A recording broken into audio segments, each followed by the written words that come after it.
الرحمن الرحيم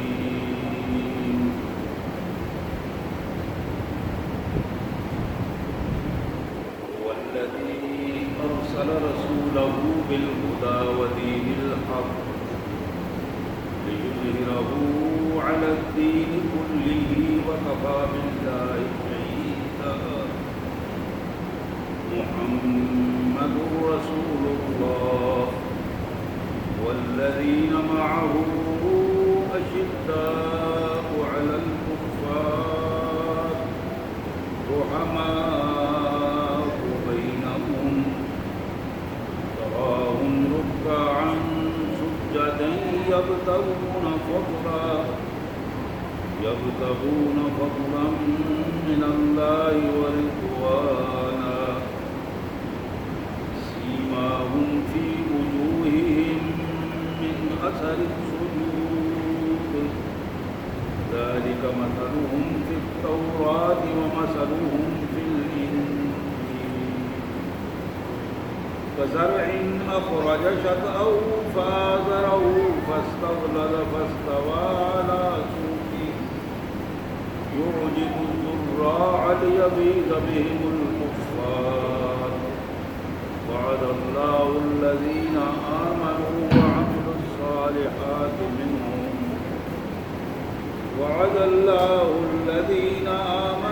وعملوا الصالحات منهم مغفرة وأجرا عظيما آمنت بالله صدق الله العظيم اللهم صل على سيدنا ومولانا محمد وعلى آل سيدنا ومولانا محمد وبارك وسلم اللهم صل على جميع الأنبياء والمرسلين وعلى الملائكة المقربين وعلى سائر الصحابة والتابعين وعلى عباد الله الصالحين اللہ کے پاک کلام قرآن مجید میں یہ 26واں پارہ ہے اور سورہ الفتح سورہ فتح کی یہ آخری آیات ہیں جو میں نے آپ کے سامنے تلاوت کی ہیں. یہ آخری 2 آیات ہیں جن کا سادہ سا مفہوم اس طرح ہے: اللہ کے مبارک نام سے جو بڑا مہربان بہت زیادہ رحم کرنے والا ہے. اللہ جس کی ذات کریم نے تمہارے لیے تمہاری رہنمائی کے لیے اپنے رسول کو بھجوایا اور اس رسول کو معاشرے میں نافذ کرنے کے لیے ایک بہترین قانون دے کر بھیجا. اور مقصد یہ تھا لِيُظْهِرَهُ عَلَى الدِّينِ كُلِّهِ دنیا میں جتنے قوانین نافذ ہیں ان سارے قوانین پر یہ اللہ کا قانون غالب آ جائے. وَكَفَى بِاللَّهِ شَهِيدًا اور اس بات پر اللہ گواہ ہے. یہ کام کرنے کے لیے اللہ خود ہی کافی ہے. محمد الرسول اللہ محمد اللہ کے رسول ہیں جنہیں یہ پیغام اور یہ ذمہ داری دے کر بھجوایا گیا. اور پھر والذین معه اشداء علی الکفار رحماء بینہم محمد الرسول اللہ کو جو ٹیم دی گئی، جو ساتھی دیے گئے، جن لوگوں کا انتخاب کر کے آپ کے ساتھ کھڑا کیا گیا، یہ وہ عظیم لوگ تھے جو اللہ کے دشمنوں پر، اللہ کے دین کے دشمنوں پر شدید سخت سیسا پلائی ہوئی دیوار ان کے سامنے، رحماء بینہم اور آپس میں ایک دوسرے کے لیے انتہائی شفیق، محبت کرنے والے اور ایک دوسرے کو برداشت کرنے والے. تم دیکھو گے اس وقت آمنے سامنے بھی اور قیامت تک کے ریکارڈ میں بھی یہ بات واضح ہے. آج بھی تم تاریخ میں دیکھو گے کہ ان کو عملی زندگی میں رکوع اور سجود کرتے ہوئے دیکھو گے. یہ وہ لوگ ہیں جو رکوع اور سجدے کرتے ہوئے اپنے اللہ کی خوشنودی اور اللہ کی رضا کو تلاش کر رہے ہیں، اور ان سجدوں کے نشان ان کی پیشانیوں پر اللہ کی غلامی کے نشانات چمکتے ہوئے وہ نشانات ان کی پیشانیوں پر تمہیں نظر آئیں گے. ان کی یہ مثالیں تورات میں بھی موجود ہیں، انجیل میں بھی موجود ہیں. اور ایک خوبصورت مثال یہ ہے کہ جس طرح ایک کھیتی ہو اور اسے بویا جائے زمین میں، بیج کے بونے کے بعد اس کھیتی میں سے ایک نرم سی کونپل نکلے، اور اس نرم کونپل کے بعد وہ ذرا سخت سیدھی کھڑی ہو جائے اور ایک تنا بن جائے، اور اس تنے کے بعد ایک سکے کی صورت میں ایک فصل بنے. یوجب الزرع لیغیظ بهم الکفار. یہ وہ منظر ہے کہ جس منظر سے اس کھیتی کے بونے والا کسان اس کو دیکھ کر خوش ہوتا ہے. لیغیظ بهم الکفار. اور جو ناشکرے لوگ ہیں، کافر لوگ ہیں، وہ اس کھیتی کو دیکھ کر اندر ہی اندر سڑتے، جلتے، بجھتے اور حسد کرنے کی کیفیت میں ہوتے ہیں. ایمان والو، یہ بات سن لو. وعد اللہ الذین آمنوا وعملوا الصالحات منہم مغفرۃ واجر عظیما. جن لوگوں نے ایمان اور عمل صالح کیے ہیں، اللہ نے ان سے مغفرت کا بھی وعدہ کیا ہے اور اجر عظیم کا بھی وعدہ کیا ہے. سبحان اللہ و بحمدہ، سبحان اللہ العظیم و بحمدہ نستغفر اللہ. یا کریم یا ارحم الراحمین. وصلی اللہ علی النبی وعلی آلہ و اصحابہ اجمعین برحمتک یا ارحم الراحمین. میرے انتہائی واجب الاحترام بھائیوں، یہ آیات جو سورہ فتح کی آخری 2 آیات میں نے آپ کے سامنے تلاوت کی اور ان کا سادہ سا مفہوم آپ کے سامنے رکھا ہے. یہ آیات ایک منظر کشی کرتی ہیں. اس منظر کا نظارہ یہ ہے، ایک وقت میں اجڑا ہوا ایک باغ، بکھری ہوئی کائنات، اور اس اجڑے ہوئے باغ اور بکھری ہوئی کائنات میں مختلف لوگ اپنی اپنی مرضی اور اپنی اپنی خواہشات کے مطابق جی رہے تھے. جہاں ہر قسم کا ظلم روا تھا، ہر قسم کی زیادتی وہاں موجود تھی. کمزور کو انتہائی کمزور سمجھا جاتا تھا، اور طاقتور کا قانون پوری قوت اور طاقت سے نافذ تھا. اس ماحول میں کائنات کے مالک نے اپنے نبی کو بھیجا. نبی کو اس لیے بھیجا کہ وہ جو جنگل کا قانون اور ظلم کا قانون ہے اسے تبدیل کر دیا جائے. نبی علیہ السلام کے ساتھ انہیں ایک خوبصورت ٹیم دی گئی.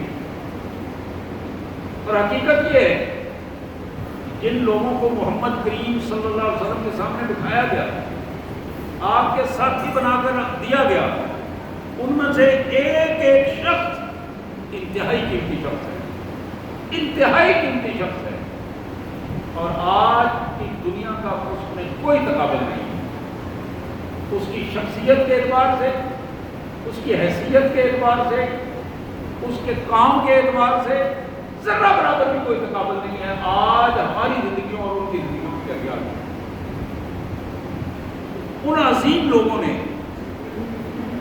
اپنے آپ کو محمد رسول اللہ صلی اللہ علیہ وسلم کی اس ٹیم کا فرد ہونے کی حیثیت سے اس ذمہ داری میں حق ادا کر دیا اور حقیقتاً حق ادا کیا. ان میں ایک نام جناب عمر بن خطاب رضی اللہ تعالیٰ عنہ کا نام ہے۔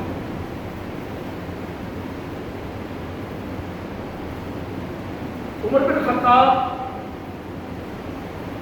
ایمان لانے والوں میں غالباً 40واں نمبر ہے آپ کا۔ آپ سے پہلے تقریباً 39 فرد جو ہے وہ ایمان لا چکے ہیں۔ یہ بڑا مشہور واقعہ ہے کہ دار ارقم میں کعبۃ اللہ کی جلالتوں سے نکل کر کعبۃ اللہ میں بیٹھے ہوئے رذیل لوگوں کے پلان کے مطابق آپ نکلے تو کسی اور مقصد کے لیے تھے، لیکن کائنات کے مالک کو کچھ اور منظور تھا۔ جب وہاں سے نکل کر دار ارقم تک پہنچنے میں ہی جو کایا طلب ہو گئی، اس کے نتائج بڑے عجیب تھے، بڑے عجیب تھے۔ ایک روایت میں آتا ہے کہ مکہ کی گلیوں میں چلتے پھرتے ہوئے دار ارقم کی طرف رواں دواں تھے کہ راستے میں بہن کا گھر تھا۔ بہن کے گھر سے گزرتے ہوئے کچھ نامانوس سی آواز سنائی دی جو پہلے کبھی کانوں میں نہیں پڑی۔ قدم رک گئے، حیران ہوئے۔ تھوڑی دیر رک کر اس آواز کو سنا اور پھر باہر سے دروازے کو کھٹکھٹایا۔ دروازہ کچھ دیر بعد کھلا۔ بہن کا نام سیدہ فاطمہ سلام اللہ علیہا ہے، فاطمہ بنت خطاب۔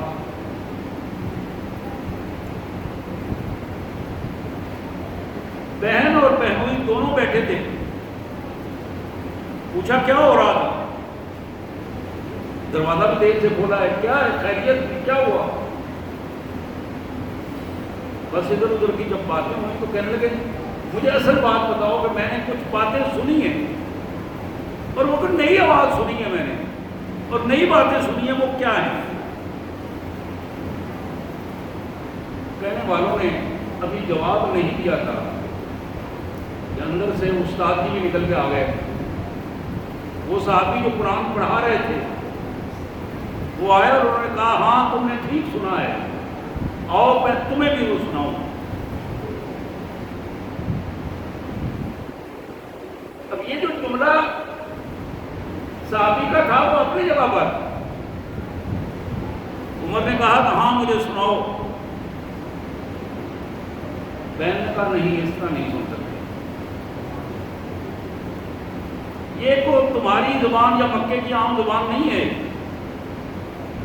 جاؤ پہلے غسل کرو گے اور پھر یہ بات سنو گے۔ اس بات کا ادب کا اس کا تقاضا یہ ہے کہ تم بغیر غسل کے اور پاک ہونے کے اس کو سن نہیں ہو سکتے۔ اب اس تقاضے کو سن کر یہ پہلی چوٹ تھی جو عمر کی ذہن پر لگی کہ دنیا میں کوئی ایسا کلام بھی ہو سکتا ہے جو عام حالات میں نہیں سنا جا سکتا، جو پاکیزگی کے بغیر سنا نہیں جا سکتا، کوئی ایسا کلام۔ یہ پہلی دفعہ زندگی میں عمر نے سنا کہ ایسی بھی کوئی کلام ہے جس کو بغیر طہارت کے سنا نہیں جا سکتا۔ کہا ہاں، غسل کر کے آئے، کہا آپ مجھے سناؤ، پھر قرآن سنایا گیا۔ اب جب قرآن کی وہ آیات کہ جن کا مفہوم یہ تھا کہ اللہ رحیم کے بندو، اللہ تو تمہیں اپنی رحمت میں لپیٹنا چاہتا ہے، تم رحم بھولے ہوئے، کن صلاحتوں میں گرے ہوئے۔ یہ جملہ جس کا تقریباً یہی مفہوم تھا، یہ دوسری چوٹ تھی جو عمر کے ذہن پر لگی، اور پھر اس چوٹ کے بعد عمر اپنے آپ کو سنبھال نہ سکا۔ کہنے لگا مجھے لے جاؤ اپنے نبی کے پاس، میں وہاں جا کے اس کو سننا چاہتا ہوں۔ پھر آپ کے علم میں ہے کہ دار ارقم میں وہ 39 کے 39 آدمی وہاں موجود تھے، اور یہ روٹین تھی، دین سیکھنے کے لیے وہ اکٹھے ہوتے، ایک گھر میں بیٹھتے، قرآن مجید سیکھتے، مسائل پوچھتے، رسول اللہ صلی اللہ علیہ وسلم سے دین سیکھتے۔ تو دروازہ بند تھا، دروازہ کھٹکھٹایا گیا، سراغ سے دیکھنے والے ایک صحابی نے رسول اللہ سے عرض کیا، رسول اللہ، یا حضرت عمر بن خطاب ہے اور گلے میں ننگی تلوار لٹکی ہوئی ہے، بڑی عجیب حالت میں محسوس ہو رہا ہے۔ اب کچھ صحابہ کرام گھبرائے نہیں، جناب حمزہ پیچھے بیٹھے تھے، کھڑے ہو گئے، کہنے لگے اگر عمر اچھی نیت سے آیا ہے تو ہم اس کا استقبال کریں گے، لیکن اگر اس کی نیت میں فتور ہے، اللہ وحدہ لا شریک کی قسم، حمزہ اسی کی تلوار لے کر اس کے ٹکڑے کر دے گا۔ یہ الفاظ جناب حمزہ کے تھے، اور نبی رحمت صلی اللہ علیہ وسلم نے اس صحابی کو جو دروازے کے پاس کھڑے تھے ان سے کہا دروازہ کھول دو اور اس کو آنے دو، یقیناً میرے مالک نے میری دعا قبول کر لی ہے۔ میں آج ہی پڑھ رہا تھا، مشکات شریف میں بخاری اور مسلم کی روایت ہے، محمد کریم صلی اللہ علیہ وسلم نے کئی دفعہ یہ دعا کی، یا اللہ اپنے دین کے استحکام کے لیے ان دو عمروں میں سے ایک عمر مجھے دے دے، عمر بن ہشام ہو یا عمر بن خطاب ہو۔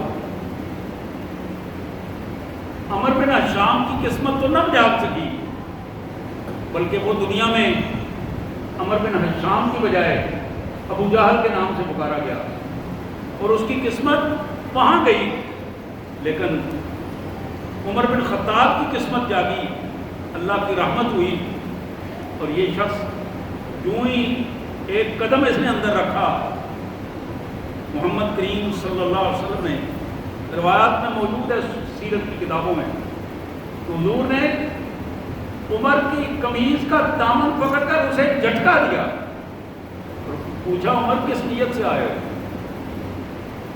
کیسے آئے ہو؟ تو جواب ملا بس آ گیا ہوں، بس آ گیا ہوں، اس سے زیادہ جواب نہیں نکل سکا زبان سے۔ اور یوں ہی یہ جملہ کہا تو صحابہ کرام نے یکسو ہو کر ساری زبانوں سے ایک ہی جملہ نکلا، اللہ اکبر، اللہ اکبر۔ اور یہ اتنی بلند آواز تھی کہ مکہ میں دور دور تک سنائی دی گئی، اس آواز کو سنایا دیا گیا، اور پھر لوگوں کو محسوس ہوا کہ آج اس دار حکم سے نکلنے والی آواز میں اتنی بلندی کیسے کی کیفیت کیسے پیدا ہوئی۔ حضرات، اس عمر نے جب دامن اسلام میں یہ آیا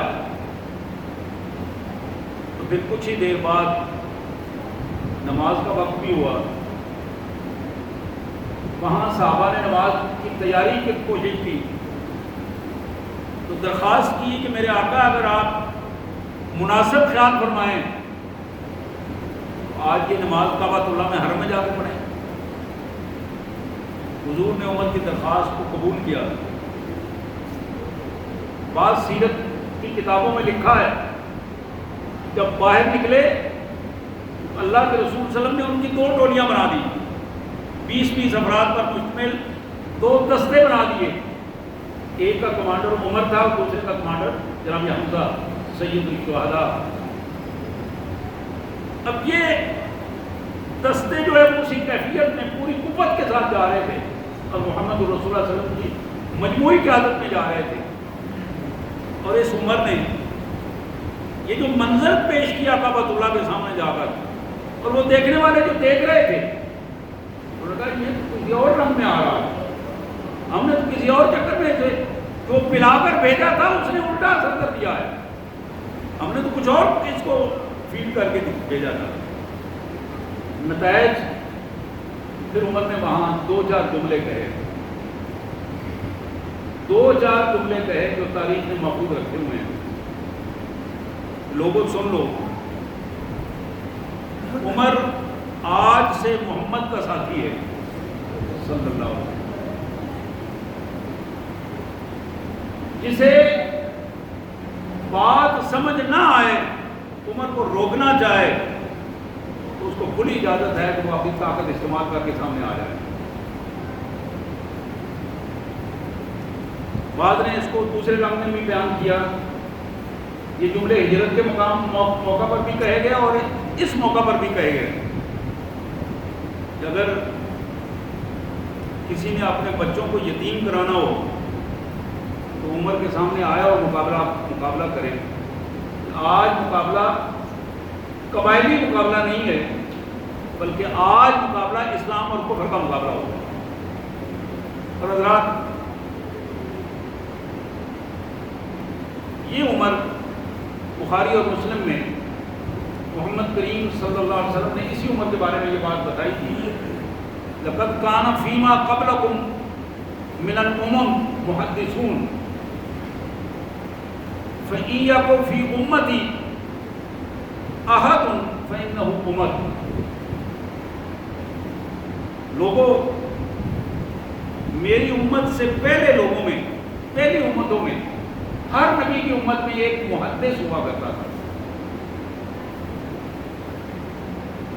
اس محدث کا معنی مجتہد بھی ہے جو دین کو سمجھتا تھا اور اللہ کے نبی کے پیغام کو لوگوں تک پہنچانے کا ذمہ دار ہوتا تھا.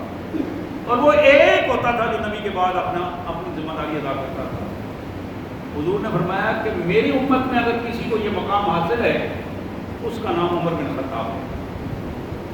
میری امت میں محدث کا مقام اگر کسی کو حاصل ہے اس کا نام عمر بن خطاب رضی اللہ تعالی عنہ. اور ایک بڑی خوبصورت حدیث مبارک مشکات شریف کے حوالے سے ہی بخاری اور مسلم کی یہ روایت ہے. جناب عمر ایک دن حاضر ہوئے رسول کائنات صلی اللہ علیہ وسلم کے پاس. آپ کے گھر میں دروازہ کھٹکھٹایا. جناب سعد بن وقاص کہتے ہیں عمر نے دروازہ کھٹکھٹایا, اجازت مانگی اللہ کے رسول صلی اللہ علیہ وسلم سے کہ میرے آقا اندر آنے کی اجازت ہے. قریش کی کچھ خواتین مسائل پوچھنے کے لیے رسول اللہ صلی اللہ علیہ وسلم کے پاس دین سیکھنے کے لیے بیٹھی ہوئی تھی. اب جو ہی ان کے کانوں میں آواز آئی عمر کی اجازت مانگنے کی تو سب نے اپنے اپنے دوپٹے درست کیے, فوراً بیٹھنے کا اسٹائل تبدیل کیا اور اپنے آپ کو بڑا محتاط بنا لیا. تو حضور صلی اللہ علیہ وسلم نے جناب عمر کو اجازت دی, وہ اندر آئے, آپ مسکرانے لگے. رسول اللہ صلی اللہ علیہ وسلم مسکرانے لگے. حضرت عمر نے حیرت سے پوچھا میرے آقا بظاہر ایسی بات تو کوئی نہیں ہوئی, آپ مسکرائے ہیں تو کیا بات تھی؟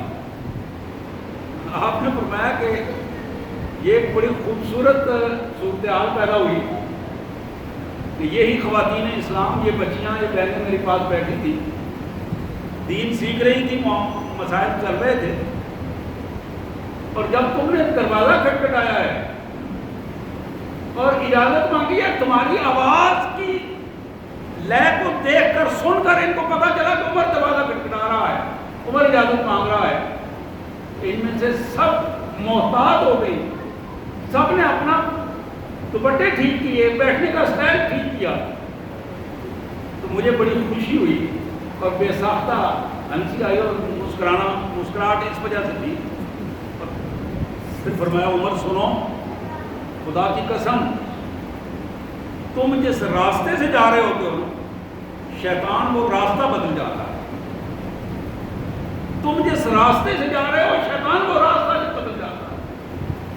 ایک دوسرے حدیث میں الفاظ آتے ہیں کہ شیطان یفر من ظل عمر, شیطان عمر کے سائے سے بھی بھاگتا ہے. یہ غیرت ایمانی کا کمال درجہ ہے, غیرت ایمانی کا کمال درجہ ہے. شیطان یفر من ظل عمر,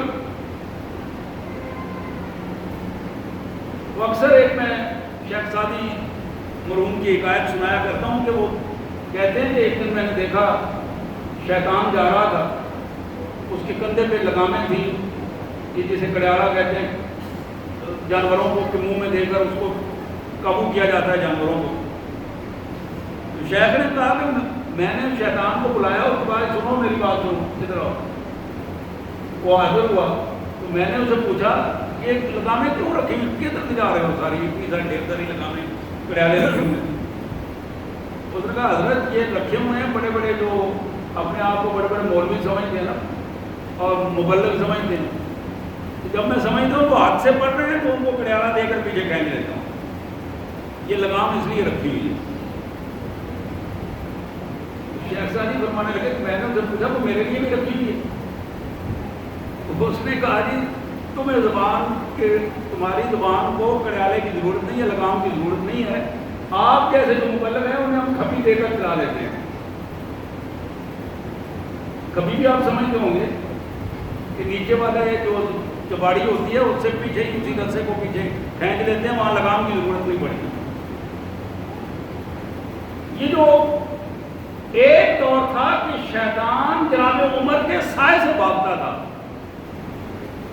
ایک دور ہے کہ شیطان کے ساتھ ہماری دوستیاں ہیں، تعلقات ہیں، اور وہ تعلقات اور وہ دوستیاں مستقل چلتی ہیں۔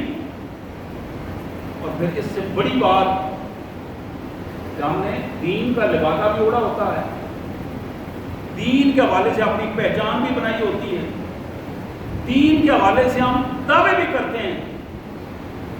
بغیر نام لیے میں آپ کو ہزاروں کی تعداد میں ایسے افراد کا بتا سکتا ہوں، اور جب آپ دیکھیں گے بغیر تعصب کی اینک لگائے ہوئے آپ کو ہزاروں لوگ ایسے نظر آئیں گے، اور اپنے آپ پر نظر ڈالیں گے تو اپنے اندر بھی وہی چیزیں نظر آئیں گی۔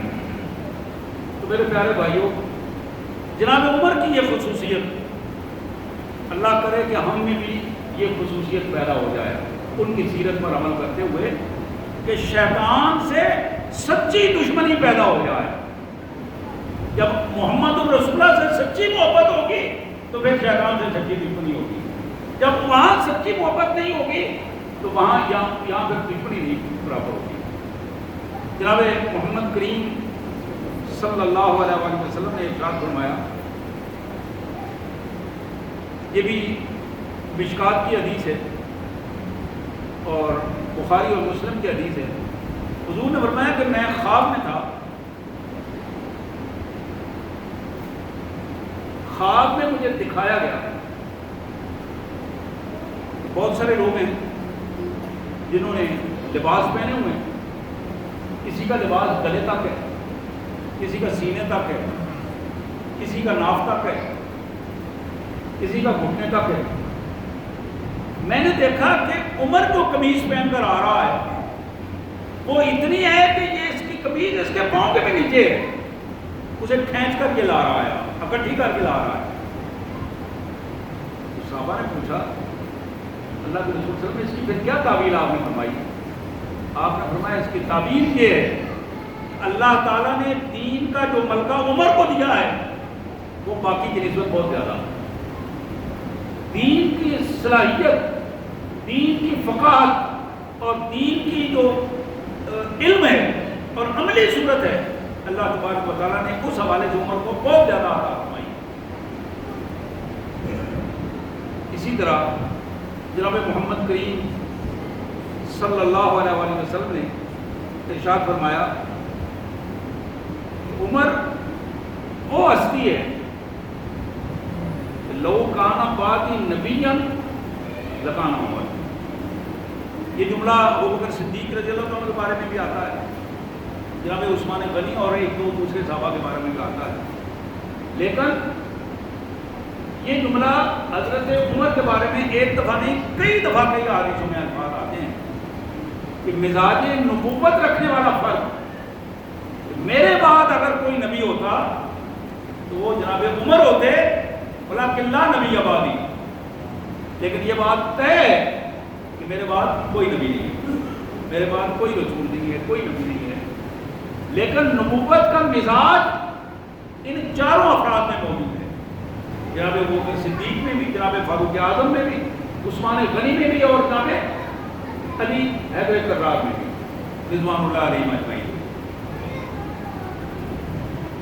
اسی طرح اللہ کے رسول صلی اللہ علیہ وآلہ وسلم کا یہ ارشاد گرامی، ان اللہ جعل الحق علی لسان عمر وقلب، اللہ نے حق کو عمر کی زبان پر رواں کر دیا اور عمر کے دل پر رواں کر دیا۔ اللہ تعالیٰ نے حق کو عمر کی زبان اور عمر کے دل پر رواں کر دیا۔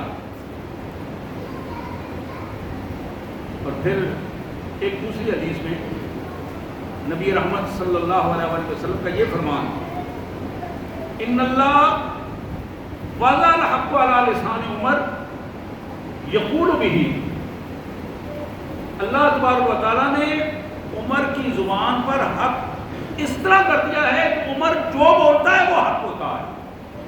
اللہ تعالیٰ نے اسے حق بنا دیا، حق کی توفیق عطا کر دی ہے، سچائی کی توفیق عطا کر دی ہے۔ اور جناب علی کرم اللہ وجہ، جو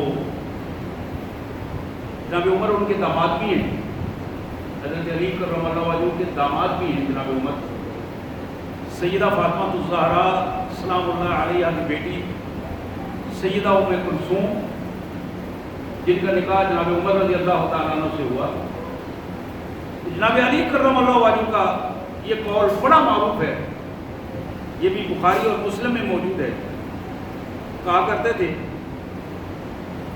ما کننا تبعد نبعد ان السکینہ تنطق علی لسان العمر، ہم عمر کی زبان سے نکلے ہوئے الفاظ سے ممکن نہیں کہ وہ الفاظ ہم تک پہنچیں اور ہمیں سکون کی کیفیت پیدا نہ ہو، تسکین کی کیفیت پیدا ہو۔ عمر کے فیصلے کے بعد ذہنوں میں تسکین پیدا ہو جاتی ہے، سکون ہوتا ہے جب وہ فیصلہ اتنا خوبصورت ہوتا ہے کہ ذہنوں کو اپیل کرتا ہے اور ذہن اس پر مطمئن ہو جاتے ہیں۔ اور خود جناب عمر کا یہ بیان بھی بخاری اور مسلم میں موجود ہے، وافقت ربی فی ثلاث، مقام ابراہیم وفی الحجاب وفی اسارہ بدر۔ بخاری اور مسلم نے یہ روایت کی ہے، حضرت عمر یہ کہا کرتے تھے کہ میرے مالک کا یہ بڑا کرم ہے کہ تین یہ مقامات جن کے بارے میں میرے ذہن میں جو بات آئی، میرے مالک نے اس طرح کے احکامات نازل